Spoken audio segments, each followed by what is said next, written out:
ડભોઈ નગરમાં સુથારવાગા વિસ્તારમાં રાઠોડ સ્ટુડિયો પાસે આવેલું આશરે 170 વર્ષ જૂનું પ્રાચીન અને પૌરાણિક આદિત્યેશ્વર મહાદેવ અને ચંદ્રમૌલેશ્વર મહાદેવનું મંદિર ભક્તિભાવના માહોલ વચ્ચે ફરી એકવાર ધાર્મિક ગૌરવનું કેન્દ્ર બન્યું।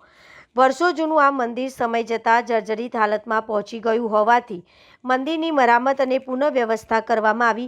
મંદિરના જીર્ણોદ્ધાર બાદ ભગવાન મહાદેવની પ્રાણ પ્રતિષ્ઠા પૂર્ણ શુદ્ધિકરણ માટે હોમાત્મક લઘુરુદ્ર યજ્ઞનું આયોજન કરવામાં આવ્યું હતું। આ ધાર્મિક યજ્ઞમાં કુલ 11 ધાર્મિક જોડાઓએ વિધિવત ભાગ લઈને વૈદિક મંત્રોચ્ચાર સાથે મહાદેવની આરાધના કરી હતી। આ સમગ્ર યજ્ઞ વિવિધ વૈદિક પરંપરા મુજબ પંડિતોના મંત્રોચ્ચાર અને હવન સાથે સંપન્ન થઈ હતી। યજ્ઞ દરમિયાન ભક્તો માટે ભંડારાનું પણ આયોજન કરવામાં આવ્યું હતું, જેમાં મોટી સંખ્યામાં ભાવિ ભક્તોએ પ્રસાદ ગ્રહણ કર્યો હતો। આ સમગ્ર ધાર્મિક કાર્યક્રમોનું આયોજન આદિત્યેશ્વર યુવક મંડળની ટીમ દ્વારા ભવ્ય રીતે કરવામાં આવ્યું હતું। યુવક મંડળના સભ્યો દ્વારા મંદિર પરિસરને સજાવી ભક્તિમય માહોલ સર્જાયો હતો। સવારે શરૂ થયેલા ધાર્મિક વિધિ સાંજે સુધી ચાલી હતી અને સમગ્ર વિસ્તારમાં હર હર મહાદેવના જયઘોષ સાથે આધ્યાત્મિક માહોલ સર્જાયો હતો। આદિત્યેશ્વર મહાદેવ અને ચંદ્રમૌલેશ્વર મહાદેવનું આ મંદિર લગભગ 170 વર્ષ જૂનું હોવાનું માનવામાં આવે છે। સ્થાનિક વડીલો અને ઇતિહાસકારોના જણાવ્યા મુજબ આ મંદિર ડભોઈના પ્રાચીન ધાર્મિક સ્થળોમાંથી એક ગણાય છે। પહેલાં આ વિસ્તારમાં વસતા સુથાર અને અન્ય સમાજના લોકો દ્વારા મહાદેવની સ્થાપના કરવામાં આવી હતી। વર્ષોથી આ મંદિર સ્થાનિક ભક્તો માટે આસ્થા અને શ્રદ્ધાનું કેન્દ્ર રહ્યું છે।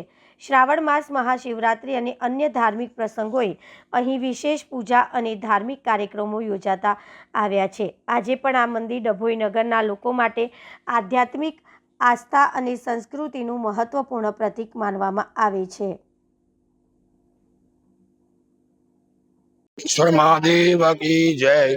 ગર્ભાવતી નગરીનો આદિત્યેશ્વર મહાદેવ અને ચંદ્રમૌલેશ્વર મહાદેવ લગભગ 170 વર્ષ જૂનું પુરાણું છે અને એ નગરીમાં આ મહાદેવ જર્જરિત થઈ ગયેલું, એનું રિપેરિંગ કામ કરવામાં આવ્યું। એ રિપેરિંગ કામ સંપન્ન થયા પછી એ દેવતાઓની શુદ્ધિકરણ માટે હવનાત્મક લઘુરુદ્ર કર્યો। અમારા ચંદ્રમૌલેશ્વર મહાદેવ એ સ્વયંભૂલિંગ છે। અહીંયાથી 5-6 ઘરના ગઢેરા ખોદતા જળાધારી સાથે લિંગ નીકળેલ એ દિવ્ય લિંગ છે। એની સેવાથી દરેકની મનોકામનાઓ પૂર્ણ થાય છે। એટલે અહીંયા આદિત્યેશ્વર મહાદેવના યજ્ઞ સંપન્ન થયો છે। દરેક ભાવિક ભક્તોએ એના દર્શનનો લાભ લેવો અને ભગવાનની કૃપા પાત્ર બનવું। આદિત્યેશ્વર મહાદેવ કી જય। ચંદ્રમૌલેશ્વર મહાદેવ કી નમઃ પાર્વતી પતયે।